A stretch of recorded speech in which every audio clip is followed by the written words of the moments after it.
क्या आपने कभी सोचा है कि दुनिया में इतने युद्ध, इतना तनाव और इतना डर आखिर क्यों बना रहता है? ये जो सारे युद्ध होते रहते हैं या कुछ ना कुछ और चलता रहता है, क्या ये सिर्फ धर्म या सुरक्षा या राजनीति के लिए होता है? नहीं, ऐसा नहीं है। ये एक बहुत बड़ा खेल है। इसको कहते हैं डर का खेल। और इसका असली खिलाड़ी है अमेरिका। नमस्कार, मैं हूं राहुल कृष्ण पटना से।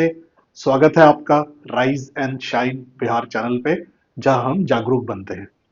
तो आइए जाने कौन कौन है इस खेल के मोहरे। आपको दिखाते हैं कि कैसे अमेरिका दुनिया के अलग अलग देशों को और उनकी सरकारों को जिंदा रखता है। इतना जिंदा रखता है कि वो खतरा बना रहे। अब कैसे, जैसे मैं आपको दिखाता हूं कि उसके लिए अलग अलग मोहरे कौन है इस खेल के मोहरे। अब शुरुआत अपने देश से करते हैं, भारत के लिए। भारत अमेरिका को जरूरी है चीन, पाकिस्तान और रूस को उलझाए रखने के लिए। अब पाकिस्तान पाकिस्तान के साथ भी रिश्ता बनाए रखना चाहता है। अभी कुछ दिन पहले आसिफ मुनीर को बुला लिया अमेरिका, उसके साथ लंच किया, बोला आई लव पाकिस्तान। क्यों?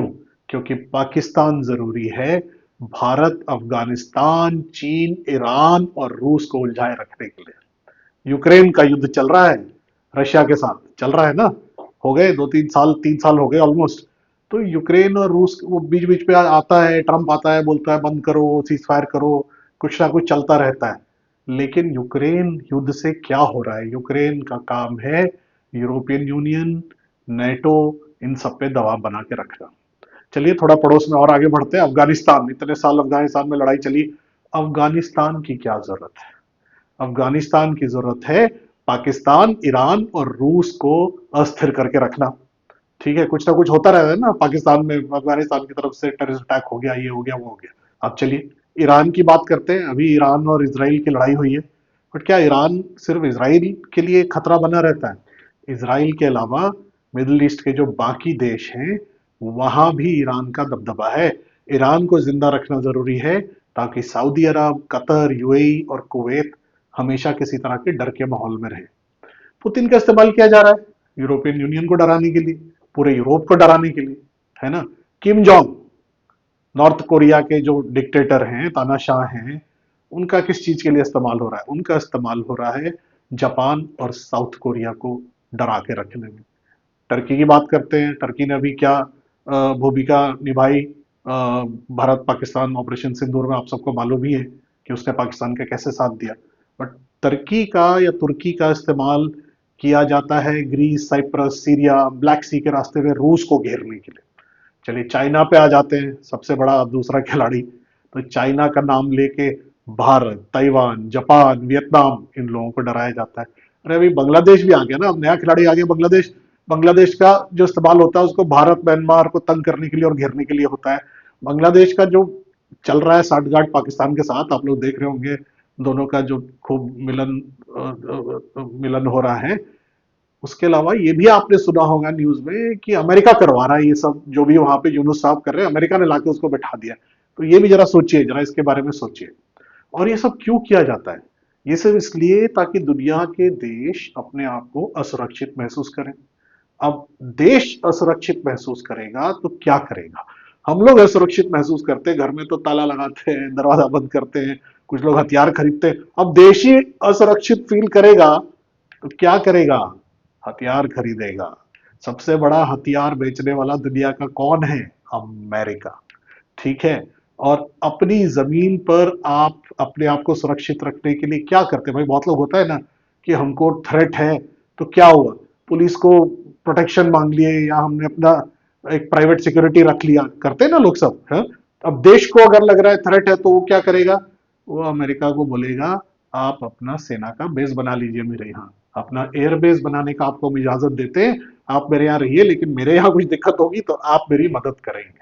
अब इसका परिणाम दुनिया भर में अमेरिका के 750 से ज्यादा मिलिट्री बेस हैं और करीब 80 देशों में है। समझ रहे हैं आप लोग भाइयों बहनों, कितनी बड़ी चीज है ये?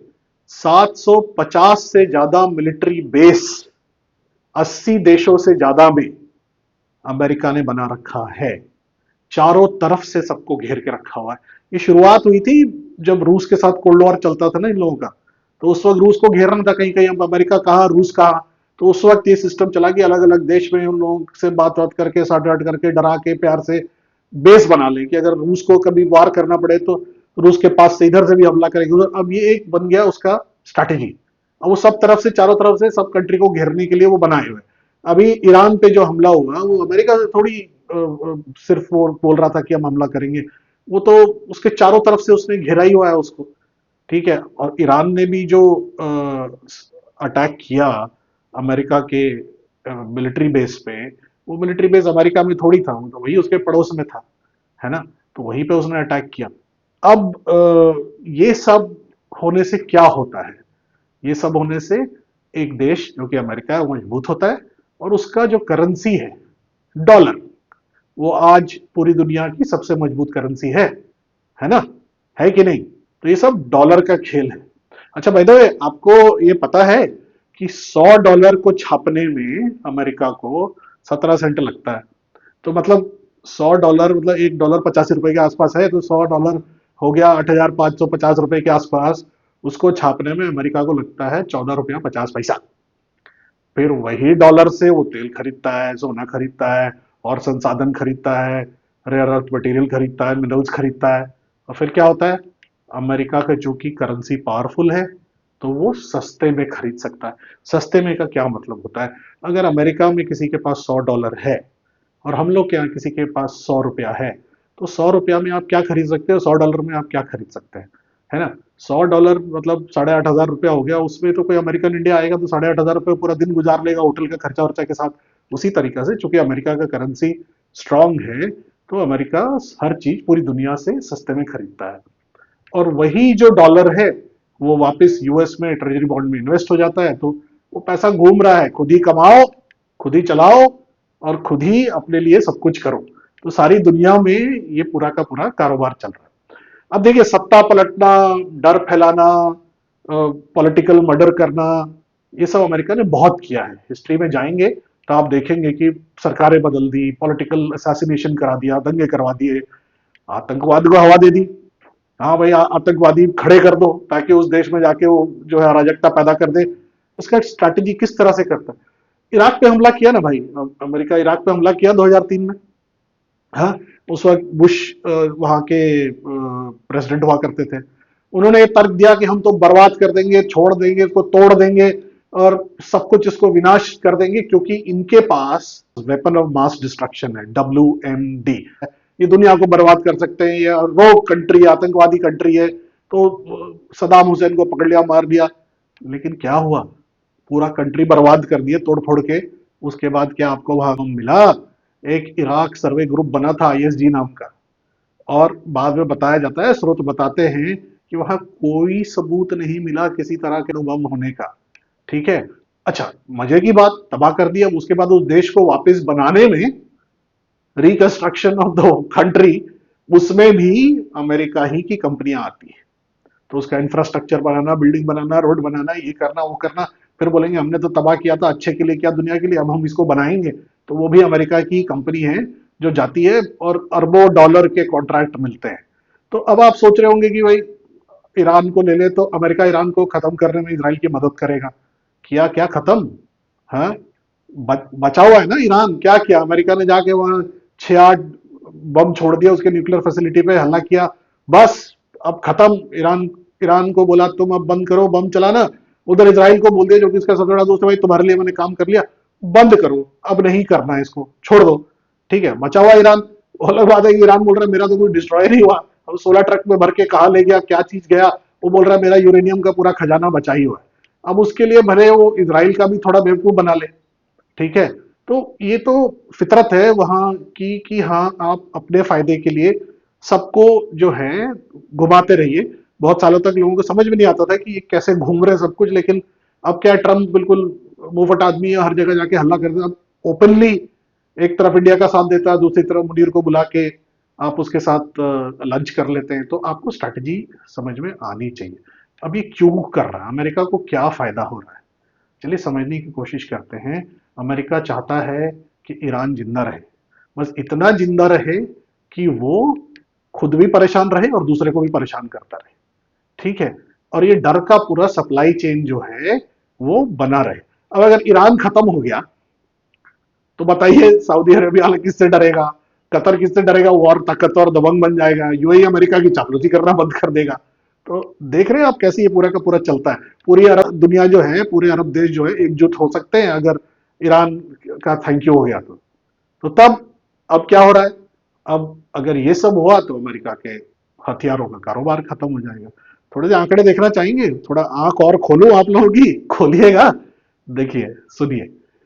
सऊदी सऊदी अरब सऊदी अरब ने जब पिछली बार ट्रंप 2017 में थे तो 110 बिलियन डॉलर का साइन किया उन्होंने कॉन्ट्रैक्ट हथियार खरीदने का, और अभी मई 2025 में एक और 125 बिलियन डॉलर का, करीब आप समझ लिए 10 साल में वो लोग कह रहे हैं कि हम 320 बिलियन डॉलर, 320 अरब डॉलर का हथियार खरीदेंगे।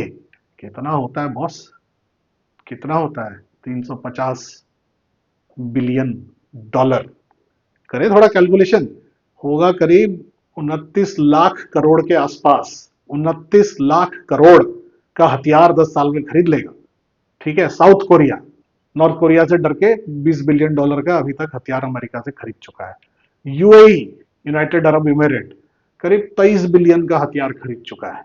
ठीक है, कतर करीब 12 बिलियन का खरीद चुका है। जापान भी खरीद चुका है 15-20 बिलियन का हथियार। और ये गेम चलता रहता है। अभी आप देखिए भारत पाकिस्तान का जो माहौल बना, ये जो लड़ाई का और ऑपरेशन सिंदूर हुआ, इसके बाद क्या हो रहा है। हम लोग का था कि राफेल राफेल पाकिस्तान के पास एडवांस जेट्स बहुत ज्यादा नहीं है, पाकिस्तान चाइना से खरीद रहा है, पहले अमेरिका देता था। तो चाइना ने अचानक बोल दिया भाई हम 30-40 तुमको J-35A स्टेल्थ फाइटर दे देंगे। अब ये बहुत एडवांस्ड माना जाता है, 5th जनरेशन का एयरक्राफ्ट है। इंडिया के पास अभी 5th जनरेशन का स्टेल्थ फाइटर नहीं है। अब वो वहां जा रहा है, क्या अमेरिका ने विरोध किया, अमेरिका ने पाकिस्तान को बोला इसको नहीं देंगे, इसके ऊपर सैंक्शन लगाएंगे, नहीं। क्या होगा इससे? अब कहां गैप आ गया, भारत के पास गैप आ गया कि हम लोग के पास इतना बड़ा कोई हवाई जहाज इस तबके का या इस कैटेगरी का नहीं है, 5th जनरेशन का स्टेल्थ फाइटर। तो अब क्या होगा, जरूरत तो बढ़ ही रही है हिंदुस्तान की। अब वायुसेना को मजबूत कर रहे हैं, नेवी को मजबूत कर रहे हैं, पाकिस्तान का कोई भरोसा नहीं, चाइना का कोई भरोसा नहीं है। तो अब क्या करेंगे? तो हम लोग अपना डेवलप कर रहे हैं, तेजस 5th जनरेशन, उसको लगेगा भाई अभी टाइम। ठीक है, हम लोग अपना बना रहे हैं, बहुत अच्छी बात है, लेकिन आज वो अवेलेबल नहीं है आपके इस्तेमाल के लिए। तो जो ये गैप आ रहा है 5 साल, 6 साल, 7 साल का, इसके लिए आपके पास क्या विकल्प बचता है? विकल्प बचता है कि आपको खरीदना पड़ेगा। और अगर आपने सुना हो न्यूज में हाल फिलहाल में कि इंडिया अब खरीदने की सोच रहा है। क्या सोच रहा है? विकल्प है, अमेरिका ने ऑफर कर दिया, ले लो हम F-35 फाइटर जेट दे देंगे आपको। F-35 आज का सबसे एडवांस्ड फाइटर जेट माना जाता है, 5th जनरेशन, और भाई द वे सबसे महंगा भी माना जाता है, $100 मिलियन का एक आता है। ठीक है, तो अब आप सोचिए कि इतना महंगा हवाई जहाज, डील सोचिए अगर हम लोग को खरीदनी है, हम लोग बात कर रहे हैं कि हम लोग करीब 100 के करीब खरीदें, तो 11 से 18 अरब डॉलर, मतलब 1.5 लाख करोड़ रुपए का हो सकता है कि ये डील हो। ठीक है, समझ रहे हैं आप? और भी हम लोग ऑप्शन देख रहे हैं, रूस का भी Su-57 है, लेकिन अमेरिका लगा हुआ है इसको। F-35 फाइटर समझ रहे हैं? एक वो पढ़ा है आपने कि केरल में एक ब्रिटिश एयरफोर्स का, ब्रिटेन का एक F-35 फाइटर आके खड़ा हुआ है। वो लैंड किया था, वो वहां खड़ा हुआ, उसमें कोई तकनीकी खराबी हो गई है। पहले ये लोग बोला कि भाई हो सकता है इसका फ्यूल खत्म हो रहा था, इसके लिए इसको लैंड करा दिए। अब वो खड़ा ही है, 2 हफ्ता हो गया उसको खड़ा हुए। ठीक है, तकनीकी खराबी आ गई कि उसको वहां खड़ा किया हुआ है, तो थोड़ा अमेरिका के लिए भी चिंता का विषय, क्योंकि वो उसका बेचने का सामान है, मार्केट खराब होता है ना। तो ये है अभी भारत के साथ सिचुएशन हथियार खरीदने का। अब चलिए यूक्रेन की जरा लड़ाई ले लें। यूक्रेन और रूस की जो लड़ाई चल रही है, उसमें यूक्रेन के साथ यूरोप के बहुत सारे देश खड़े हैं। अमेरिका तो बहुत जबरदस्त तरीके से साथ खड़ा है, क्योंकि तो रूस के खिलाफ है, और रूस से तो सबसे पुरानी दुश्मनी है इन लोगों की। तो अब अमेरिका ने, जो पहले बिडेन एडमिनिस्ट्रेशन थी, जो बिडेन थे इनके राष्ट्रपति, उनके टाइम पे ये सब शुरू हुआ था, तो कहते हैं करीब $500 बिलियन, $500 अरब की सहायता यूक्रेन को दे दी। ठीक है, आर्थिक सहायता, और उसमें ज्यादातर जो है उसमें हथियार ही गए उतने के। अब भाई ट्रंप जी आए और ट्रंप ने आके बोला, भैया ये मत समझो कि अब तुमको फ्री में दे दिए, ये कोई एड नहीं था, अब हमको इसके बदले कुछ चाहिए। ठीक है, तो अब क्या चाहिए? अब आप समझने की कोशिश कीजिए, यूक्रेन के पास ऐसा क्या है जो अमेरिका को चाहिए होगा, या जिसकी अमेरिका को जरूरत है? यूक्रेन के पास है तेल, गैस, टाइटेनियम, लिथियम, और रेयर अर्थ मटेरियल, जो दुर्लभ खनिज जिसको बोलते हैं, जिसमें 16-17 अलग अलग तरह के धातु होते हैं, पदार्थ होते हैं। अब ये अमेरिका बोल रहा है कि आगे जब चलेंगे तो आपकी जो भी कमाई होगी इसको बेच के यूक्रेन की, उसमें से 50% अमेरिका को आप वापस करेंगे। उसके लिए एक एग्रीमेंट साइन हुआ है। अब बीच में गया था ना वो जेलेंस्की, अमेरिका व्हाइट हाउस में उसका बेइज्जती वेज्जती करके भेज दिया था, फिर वापस बुला लिया। तो गला मिलेगा ही, क्योंकि फायदा तो नहीं लोगों का है उससे, वो साइन तो कर रही है ना जी। तो बुलाया, वो साइन वाइन पूरा उसका दुनिया भर का नया एग्रीमेंट बना कि भाई कैसे होगा, कितने साल के लिए होगा, कितने रुपए तक का या कितने डॉलर तक का एक्चुअली वापस दिया जाएगा, कि 500 बिलियन नहीं तो 100 बिलियन तक का आप भरपाई करेंगे। तो अब इससे क्या स्ट्रैटेजी सामने आ रही है? स्ट्रैटेजी ये आ रही है बॉस, कि ये जो रेयर अर्थ मटेरियल है ना, ये चाइना से निकलता है। 80% दुनिया का इसकी जो डिपेंडेंसी है वो चाइना पे है। ठीक है, इसमें 17 ऐसे तत्व होते हैं जो धरती में बहुत कम मात्रा में मिलते हैं, और जिनका उपयोग जो है टेक्निकल चीजों में बहुत होता है। किस चीज में खासकर होता है? इलेक्ट्रॉनिक कार्स में होता है, मोबाइल और लैपटॉप में होता है, मिसाइलों में होता है, सैटेलाइट सिस्टम में होता है, और सबसे ज्यादा चिप्स बनाने में होता है। चिप खाने वाला चिप्स नहीं बॉस, चिप्स जो लगता है कंप्यूटर वम्प्यूटर इलेक्ट्रॉनिक चिप, उससे बनाने में होता है। दुनिया का आधा से ज्यादा चीज तो उसी से चलता है। चिप लगेगा तो चलेगा, चिप लगेगा तो गाड़ी चलेगी, चिप लगेगा तो कंप्यूटर चलेगा, हवाई जहाज चलेगा, हर चीज में तो चिप चाहिए। अब आप समझिए, दुनिया का लगभग 80% से ज्यादा रेयर अर्थ मिनरल उसकी प्रोसेसिंग चाइना में होती है। तो मतलब क्या हुआ, अगर चाइना अपना वहां से निर्यात कम कर दे, या किसी राजनीतिक कारण से बोले हम रोक लगा दिए भाई, आज से हम अमेरिका को नहीं देंगे। अब अमेरिका बीच में बोल रहा था ना कि हम ट्रेड टैक्स लगा देंगे इतना परसेंट इतना परसेंट, तो चाइना के साथ लड़ाई वड़ाई किया, उसके बाद शांत हो गया। क्योंकि अब यह है कि भाई चाइना से भी तो बहुत कुछ आ ही रहा है, ट्रेड रुक जाएगा तो उसमें से चाइना का थोड़ी जो है कि प्रॉब्लम है, अमेरिका को भी दिक्कत होगी, चिप से आना बंद हो जाएगा या रेयर मटेरियल आना बंद हो जाएगा, तो चलेगी कैसे बड़ी बड़ी कंपनियां? तो समझिए, दुनिया का लगभग 80%, 80% से ज्यादा रेयर अर्थ मिनरल जो है उसकी प्रोसेसिंग चाइना में होती है। और अगर चाइना, चीन निर्यात करना कम कर दे या किसी राजनीतिक कारण से उस पर रोक लगा दे, तो पूरी दुनिया की टेक इंडस्ट्री जो है वो थम जाएगी, उस पर बहुत बड़ी रोक लग जाएगी। तो अब बहुत सारे कंट्रीज हैं जो ऑल्टरनेटिव खोज रहे हैं इसका। अमेरिका को सबसे अच्छा तरीका यही लगा कि भैया यूक्रेन से पकड़ो और बोलो हम तो इतना पैसा तुम पे लगा दिया, अब तुम देते रहो हमको। ठीक है, ऐसा नहीं है कि दूसरे देश इसके बारे में नहीं सोच रहे हैं। भारत है, यूरोप के दूसरे देश हैं, ये लोग भी रेयर अर्थ मटेरियल के लिए एक वैकल्पिक स्रोत ढूंढ रहे हैं। तो ये एक प्रायोरिटी है, लेकिन अमेरिका जिस तरीके से करता है वो अलग है। तो अब ये कोई कूटनीति तो है नहीं, ये तो एक सोची साजी समझी बिजनेस स्ट्रैटेजी है। ईरान जो है वो विलन भी है अमेरिका के लिए, और उसका एक इंश्योरेंस भी है। ऐसे ही बहुत सारे कंट्रीज जो है वो विलन बोलता है और उनको इंश्योरेंस बना के रखता है, क्योंकि अमेरिका को चाहिए एक ऐसा दुश्मन जो ना बहुत ताकतवर हो और ना ही बहुत कमजोर हो। ठीक है, तो बस क्यों, बस इतना हो कि वो हिजबुल्ला को हरकत में रखे रहे। ठीक है, वो ड्रोन उड़ता रहे हुती का, हमास इसराइल को छेड़ता रहे, और पूरा का पूरा मिडल ईस्ट हमेशा उबलता रहे। क्योंकि जब तक तनाव रहेगा तब तक हथियार बिकेगा, तब तक डॉलर चलेगा, डॉलर मजबूत बनेगा, उसमें लोगों की जान जाती है जाए, कुछ कंट्रीज बर्बाद होते हैं हो, वो सब चलता रहेगा। तो सोचिए, कितनी लड़ाइयां सिर्फ अमेरिका अपने फायदे के लिए ही करवा रहा है। ठीक है, कितने लोग मरे इस दुनिया में लड़ाइयों में, ताकि किसी ना किसी का मुनाफा हो सके। ये कोई विदेशी नीति नहीं है, ये तो एक प्रोडक्ट सेल स्ट्रैटेजी है। और हम, आप, देश, बहुत सारी पूरी दुनिया, हम लोग सिर्फ एंड यूजर्स हैं इस अमेरिका के बिजनेस प्लान के। तो अगर ये वीडियो आपको सोचने पे मजबूर कर रहा है तो कमेंट करें और बताएं क्या क्या आप भी टीवी पे दिखाई जाने वाली सारी चीजें मानते हैं, या जैसे मैं सोच रहा हूँ और ये मेरी सोच है जो मैं यहाँ पे व्यक्त कर रहा हूँ, क्या आप भी इस तरह से सोचते हैं और आपको लगता है कि हाँ, ऐसी चीजों के बारे में थोड़ा हम लोगों को सोचना चाहिए। तो दोस्तों, राइज करें, शाइन करें, जागरूक बने और मजे में रहें। मैं राहुल कृष्ण पटना से मिलता हूं आपसे बहुत जल्दी फिर से एक नए वीडियो के साथ। जय बिहार, जय हिंद।